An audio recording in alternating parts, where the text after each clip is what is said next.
May is National Bike Month, and then every year the third Friday is, at least in this region, is always Bike to Work Day, and it's simply just an event to get you out of the car, try biking as an alternative to going to work. I'm participating in the WABA Bike to Work Day. And why did you decide to participate? To reduce my impact on the environment, get outside, enjoy the weather, get a little fitness. The bike program is fairly young. The first thing that we did to help bikers was we produced the county bicycle route map. Oh, wow. This was the first one. And what this does is it lays out routes which are bike friendly. And so this is a great asset for bikers.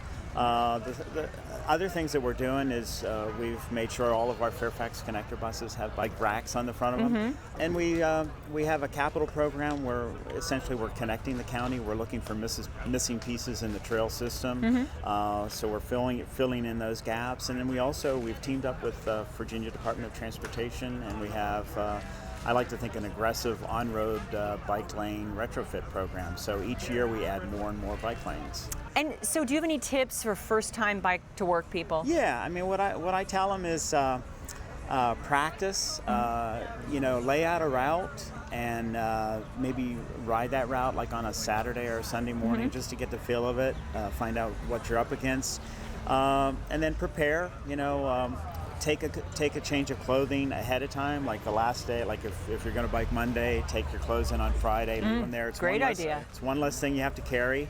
And then we hear from a lot of bikers. They like to ride with someone, so get yourself a bike buddy. You feel more comfortable, especially if you're a new rider.